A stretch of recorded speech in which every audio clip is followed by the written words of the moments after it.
welcome back to House of Cramel, and welcome back to my handsome husband, Mr. Fred. Hey y'all.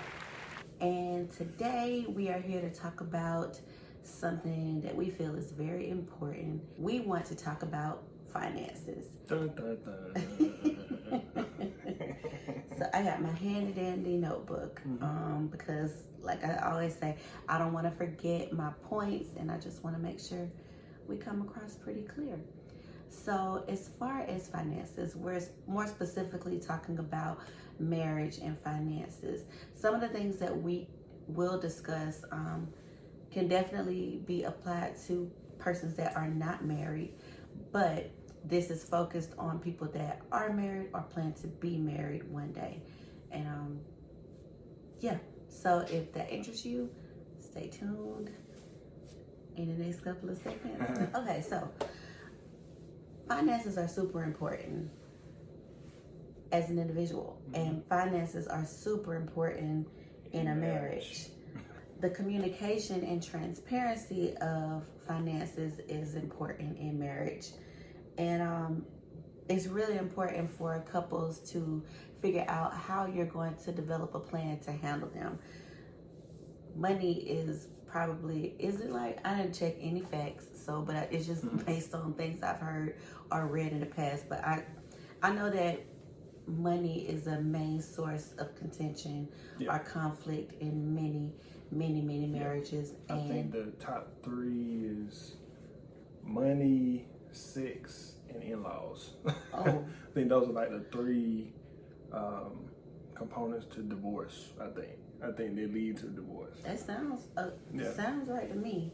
Not, but no, those are three really intense areas. So you would think it goes without saying that couples should discuss finances before they get married, but many don't. That's the reality. Many of them don't. And and that's okay. People make mistakes. People learn as they go every day. But once you learn better, you should do better. Yep. And we're kind of here to do our part and help people do better. We make mistakes. We both as individuals and as a married couple. Yeah. But we learning. We're getting better. We're getting better. We've learned a lot. And there are just a couple things that we want to share as far as our tips, or what we believe rather, as far as marriage and finances go. So the first tip I want to discuss is kind of will lead into this is financial awareness and transparency. It is so important to have the talk with your partner. Because that's just what they are. They're your partner, and they're not just your partner to have children with. They're not just your partner to have fun. You guys are life partners.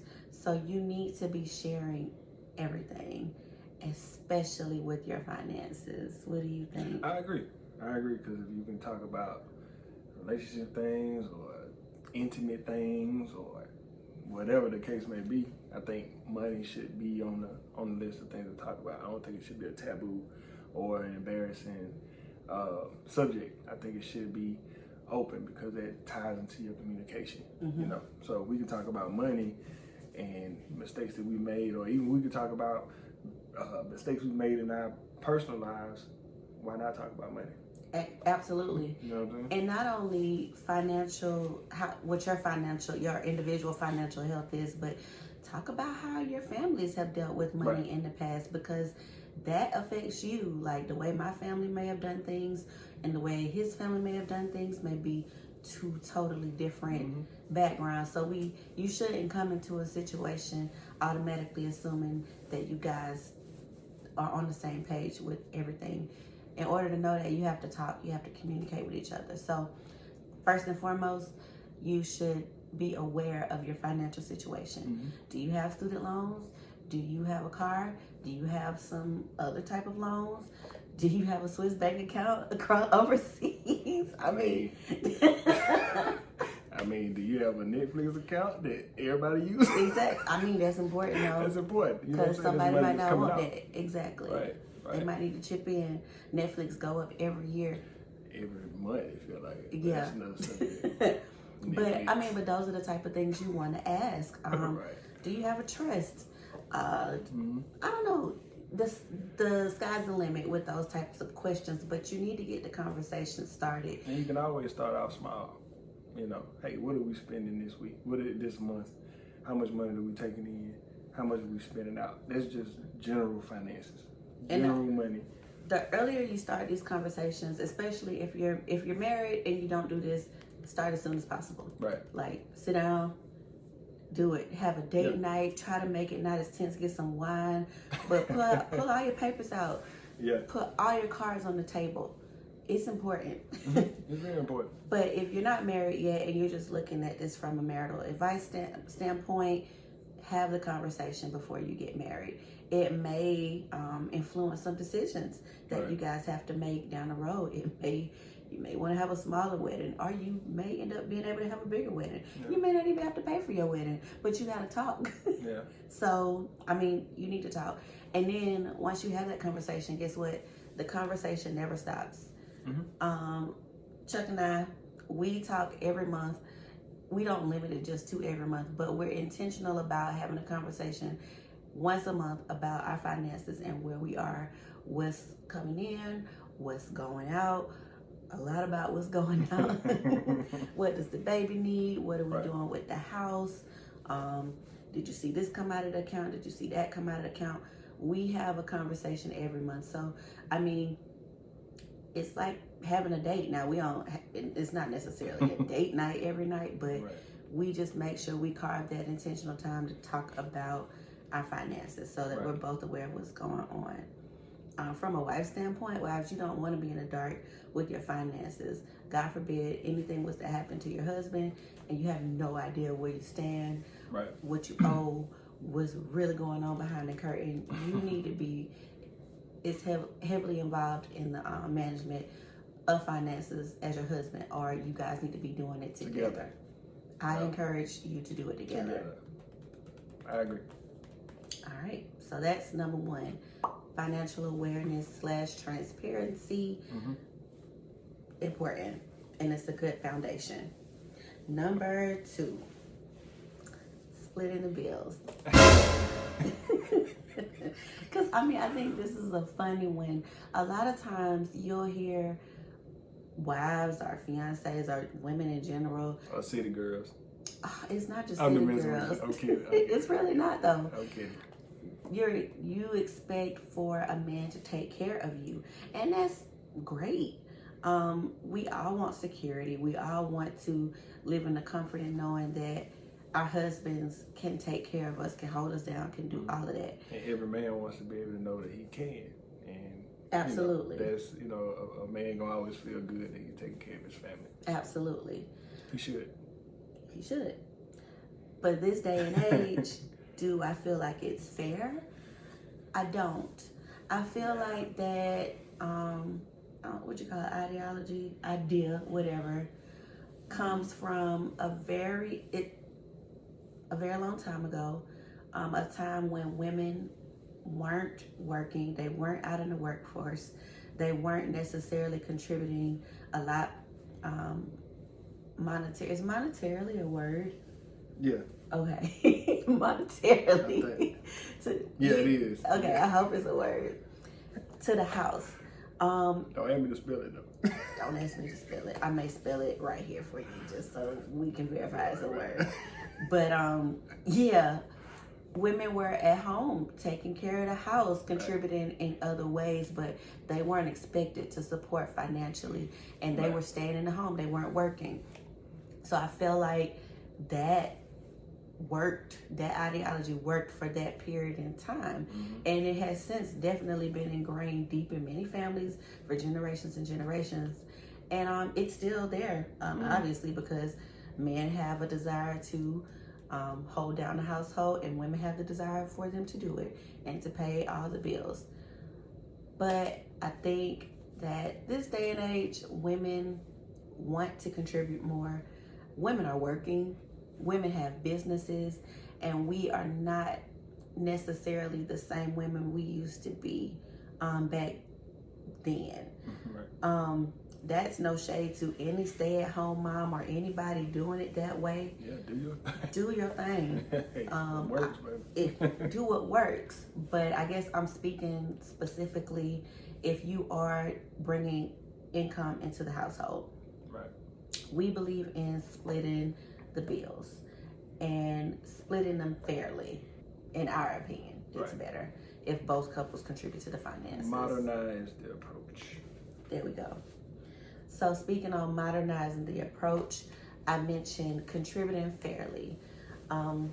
It's no secret that sometimes one spouse makes more than the other in the relationship. So a lot of times when you do talk about splitting finances, people think 50-50.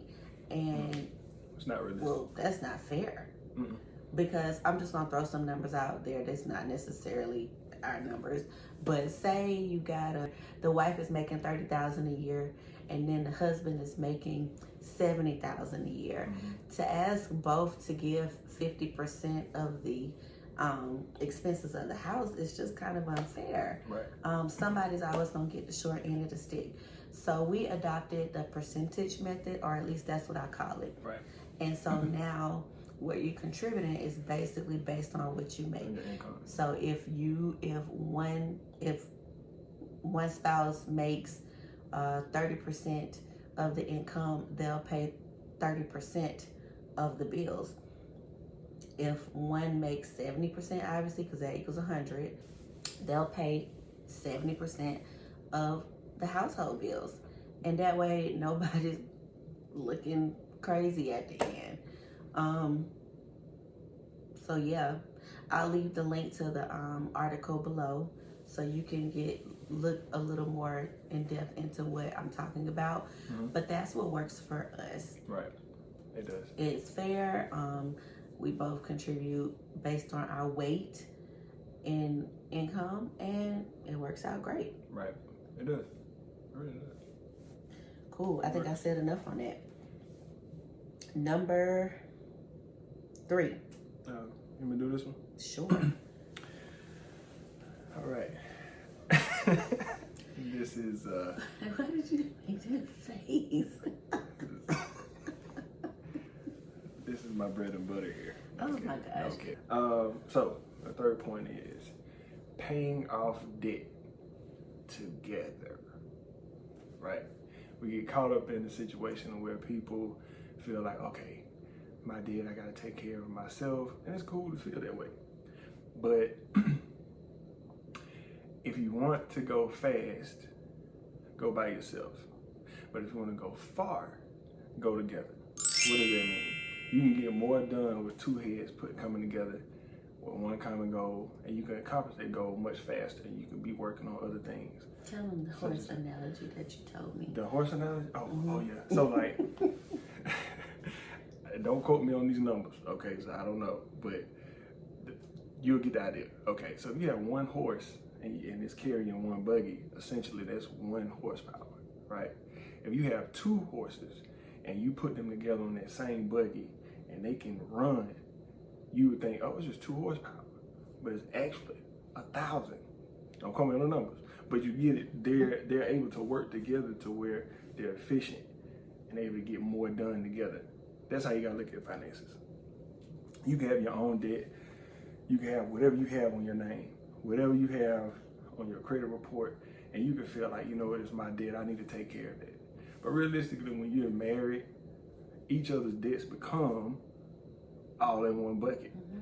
Because if you have your finances together and you're talking about money, essentially, all the things that you're working on, you're gonna have to have that conversation. You gotta work together. Oh, you should have that conversation. You should have that conversation. You should work together, and you should be transparent about it. Like, hey, I owe this, or student loans, or I may have a phone bill that you know what I'm saying. You never know. You know, seriously, that's like real. That's real. Like, you don't know, and you don't want to come into a marriage and you getting calls from collectors. And you're like, oh, I don't know what. T-Mobile, who that? I don't know what they're talking about. No. Phone. I don't have a bank account. What? But no, that's deceptive. Right. you kind of lying to your spouse. You're keeping something from them, and you're not communicating the issue. I'll be transparent for a moment. So I had student loans, and I mean, if you have student loans, you know, and they're a lot. And that was one thing that when before Chuck and I got married, I started to feel bad, and I never really thought about that until we were discussing marriage, of how my debt would affect him. And I'm like, well, dang, I'm dragging us down. I got this student loan debt. I need to take care of him. I don't even want to talk to the people on the phone. But I knew that conversation needed to happen. Right. So when I talked to my husband, he actually, when people talk about that, you're afraid when you talk to other people that you're going to feel embarrassed. I mean, it's a very vulnerable subject. Yep. And, but many people have it. But for some reason, we're all like, we don't like to talk about it. But I was afraid to talk to him about it. I didn't want to tell him how much it was, but I knew I needed to. So as uncomfortable as that subject was going to be, we sat down one day and I was just like, yeah, this is what I'm working with. Still want to marry me? She really said that. I did. I mean, because, that's real. Mm-hmm. But he received me with open arms. He did not make me feel ashamed. He was very open-minded, and we just started talking about a plan of attack. Let me tell you how new that was to me, just in a man period, a relationship period. Yep, I was like reason number 345 as to why I'm going to say yes when this man asked me to marry him, because I just knew he was my husband. So, yeah. Sorry, I took the show away. Oh, you flirting. I like this. Keep talking. The horses. Keep going. The horses, anyway. Mm-hmm. But look, work together. Work together, right? Lose the mentality of this yours and you need to work on that and you need to fix that. When you say I do, you said I do to all of this person. They said I do to all of you. Mm-hmm. And the quicker you can wrap your mind around that mindset, the further you'll go. Mm-hmm. Sorry, I interrupted you. Oh, no, it's all good. I was going to get on these horses. But seriously, work together. In our personal world, I ain't gonna tell you our business, but we are working together to tackle our debt. As far as in the finance world, if you ever get a chance, look up Dave Ramsey. This guy's my uncle. You'll see the resemblance when you look him up. We look just alike. But seriously, he's a wealth of knowledge, and you don't have to take everything that he says, because learning finance is just like growing in your own life. You have to mature to certain levels, and certain people see finances and money different. But I think that if you check out his things that are called baby steps, and just adopt those things, some of those things, even if you don't do all of it, use it in your life, and I promise you, it'll really help you see money different. You know what I'm saying? So when you're paying debt, think about it from this sense. If every month, add up everything that you pay for a payment, or let's say your car note, or let's just say a car note, right? Let's say it's $400 a month. Can you picture your life without having to pay $400 a month? And that extra $400 would be in your pocket for you to do what you want to do. Think about it. If you can tackle those things together, that's $400 extra in your own personal income for your family, right? Booking these shoes, you know what I'm saying? My wife need it all, right. Boogie got a whole wardrobe. We don't, but anyway. Boogie got spring, anyway. You just bought socks. Thanks. Socks, yeah, hey, But no, attack it together. You'll get so much further together than trying to do it yourself. And that goes back to not feeling embarrassed to talk about it. When she told me about her debt, I understood because everyone makes mistakes in money. Everyone has made mistakes. I made mistakes. I ain't always been, knowledgeable in these things, but I learned because I hit rock bottom financially, and I know how that feels. So I told myself I never want to feel that ever again. So that's how I started learning about money, and especially in the Black community, we need to start talking about these things. Yes. Because money is very important. We try to act like it's not important. People get money and they're like, oh, it's not about the money. It's not about the money. No, it's not about the money. But at the end of the day, who wants to not have a pot to piss in the window to throw it out of? Right? We could be in love. I love my wife, but I want to be able to enjoy things. I want to enjoy life. I want to go on vacation. I want to, I want to, enjoy life. And I think you want the same thing for your family, your kids. So do it together. It'll be so much better. What else you got, pretty girl? So much better. You're so cute. Hello. Number 4. Number 4, I got having joint and separate bank accounts. This is something that we do. We believe in having a joint account because it makes it so much easier for us to tackle our household business and all the business that we want to handle together. Like, it makes it easy for both parties to have transparency or visibility, rather, that's a better word, into what's going on. Now, we also think it's great to have separate accounts because we're still 2 individuals. There are things that I would like to do with my disposable income, and there are things that Chuck would like to do with his. And you always want to have more than one basket. You don't want to put all your eggs in one basket. Why? I don't know. You might need to move some stuff around one day. Right. For what reasons, I don't know right now in this moment. You might want to do something nice for your spouse with your disposable income. So if you have a joint account, it's like, I want to buy you a surprise, get you a surprise or something, but you're going to see it. So I got to figure out how I'm going to siphon money. Right. Just get separate accounts and joint. And having both is completely okay and completely healthy. It works for us. Yep. It does. Yeah. We currently use Simple Banking, and we're so sad because Simple Banking is closing. It's like the best concept with the bank. So good. It's like we can create different envelopes and just it. Look up Simple Banking. This video ain't sponsored or nothing like that, so I'm not gonna give out too much free promo, but I'm sad it's going away. Now we have to find an alternative, but I'm sure we'll be okay. Yeah, we'll be all right. Shout out to Simple, though. Yeah, we're gonna miss you. I just found out a bonus one that I want to talk about, but we'll talk about that after this last one.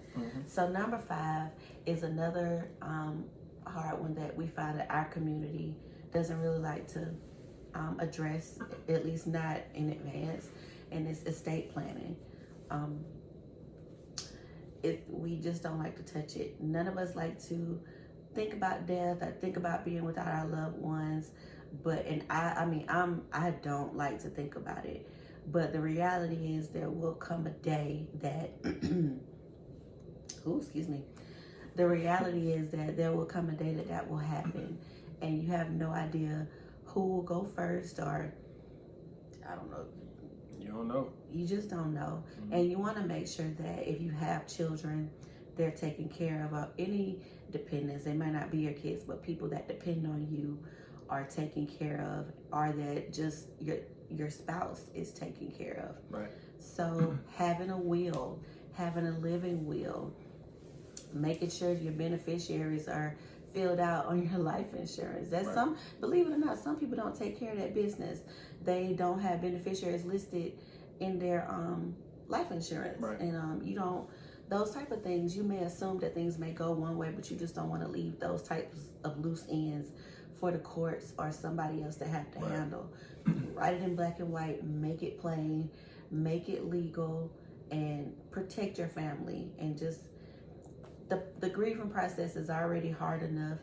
You don't want to just think about loving your spouse past your time. It's already going to be difficult enough to go on without them, but if they have to deal with the extra stress of not having life insurance on you, or not having a will and having to fight for things that you've worked to build together. You need to have that written down and have a plan for it. So that's something we're actively working on, and we recognize the importance. We both definitely already have life insurance, but and those things might change. Some things may need to be updated. Say you've got more kids, and they need to be added to a policy or a trust or whatever assets you may have that need to be, worked out. So that's important because it's the future. Yeah, it's the future, and it's legacy, or you're working to build your legacy or generations. You're working to build things that will stand past your life. And you want to make sure your future, your legacy is going to be okay. So, yeah. Because I remember this one time, this guy, he did well for himself, but he didn't take care of his estate and his business. So when he passed away, they had to sell fish fry. They had to do a fish fry to bury him.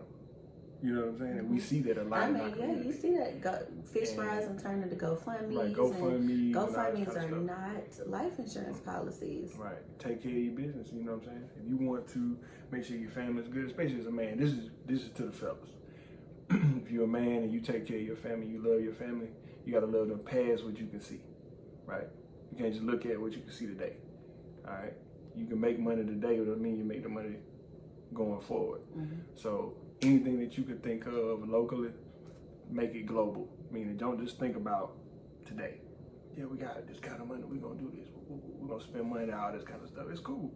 But think about the next level. What do you want your children to have? I'll be damned if Bookie got to look around and put his hand out for anybody else to do that. That's not anybody's responsibility. It's our responsibility. Right. You know what I'm saying? Right. So look at it from that perspective, fellas. Think local, but always transition to global, right? Think small, start small, but extend to think larger. It'll make sense. Nothing is too large. Nothing. So, nothing about to tell you that. That was a good one.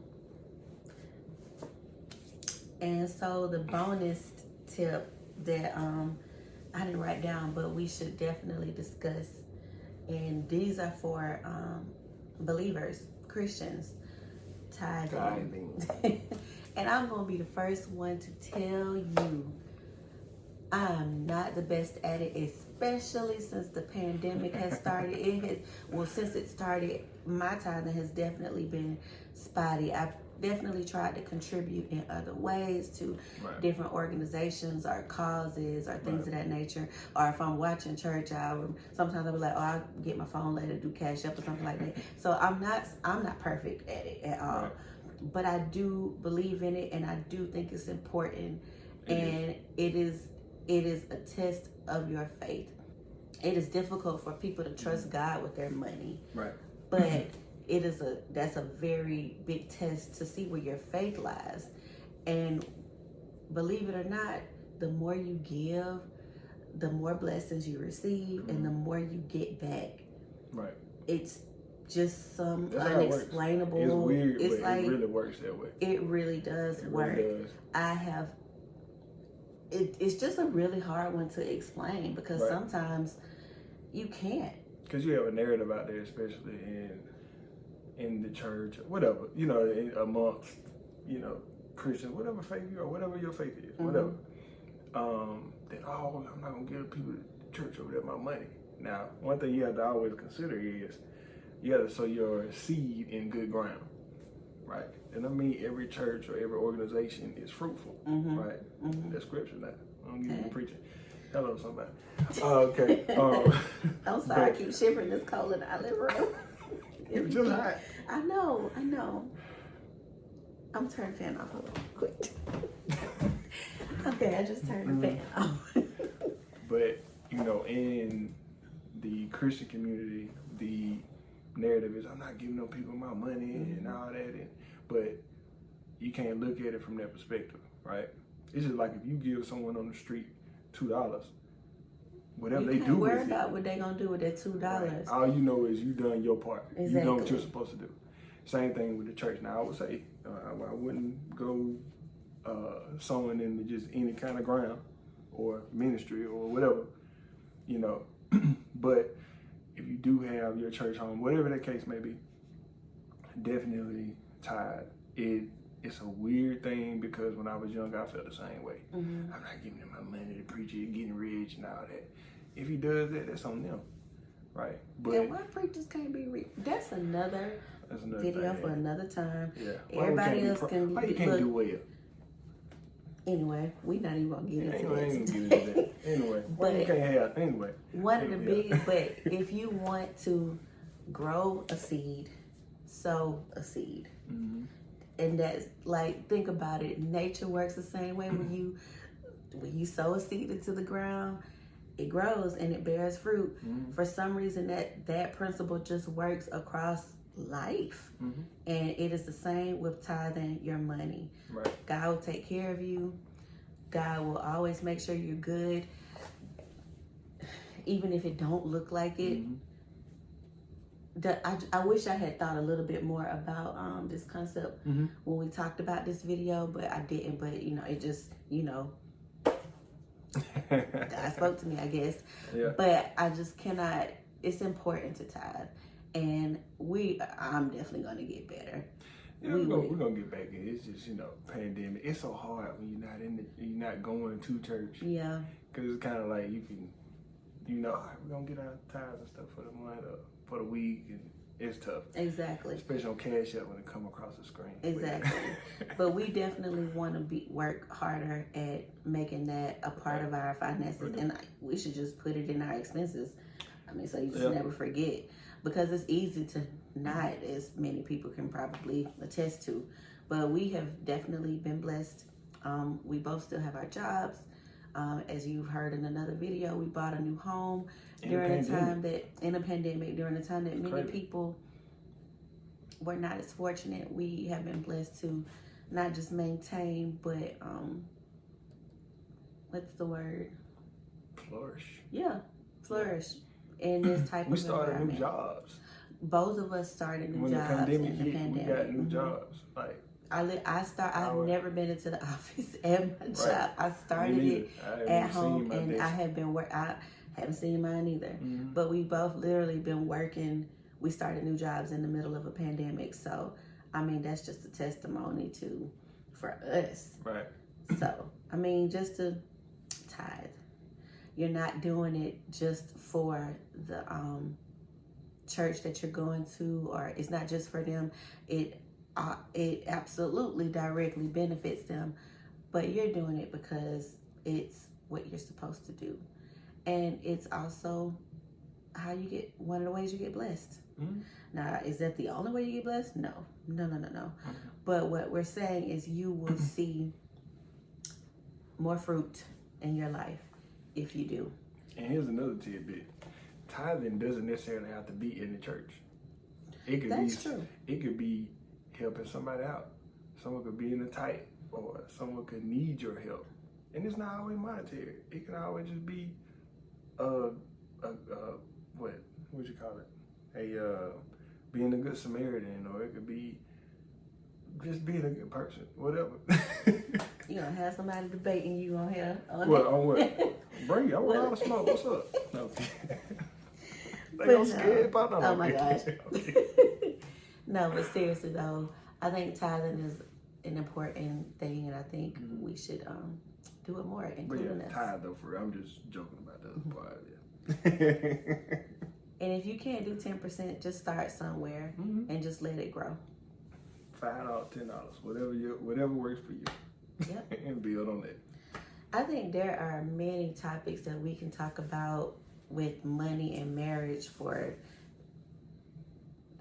days, years. There are many places we could go. There are many more tips that we could give, or that we could at least discuss, because we're not experts. We're just talking about, we're giving advice or tips or things that we believe in based on our life and our testimony. But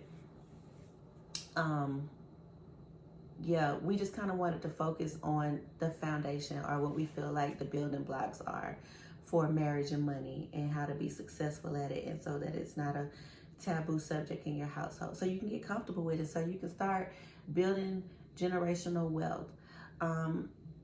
Our culture, as in Black culture, we still have a long way to go with it, but I feel great and I feel empowered that our community is starting to talk more about these kinds of things and really make a lot of moves toward this goal. A lot has been, we've come against a lot, we've overcome a lot, and we still have a lot to overcome, but we're doing it. Our ancestors have done it, and our ancestors managed to buy homes. Our ancestors, they managed to own land and do things in the midst of all the things that were happening back then. And we have so many things that they fought for that we are able to take advantage of today and still fighting for. Right. So in order to continue to fight, this is something that our community, we feel, really needs to, nail. Yeah. So and let's start talking about it. Just like I said, don't be afraid to talk about money. It's not a taboo subject. It's not the boogeyman back there. Exactly. It's money. And if you don't take anything else from this video, just start with number one. Become aware. What's your situation? What does your financial health look like? What's your credit score? How much do you have in savings? How much do you have coming in? Like, what do you have going out? Do you have more going out than you actually have coming in? Might need to do some adjustment. Are you rich and you just didn't tell your spouse? You're like, yeah. That's a surprise. Hey, you got it. There could be another scenario. Hey. So, but I don't know. Leave us comments. Talk to us. Tell us what you feel. How do you and your spouse do it? Or do you agree with what we're saying? Do you disagree? Let's start a conversation. Right. And if you look up my uncle, Dave Ramsey, we look just alike. Oh my gosh. We look just alike. But seriously, check him out. And just like I said, you don't have to take everything he says. Just listen to what he's saying. Understand the platform. And just change your perception of money.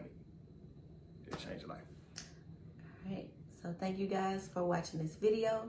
Make sure you like, comment, and subscribe. Ring the bell so you know the next time we upload a new video onto this channel. And thank you for watching.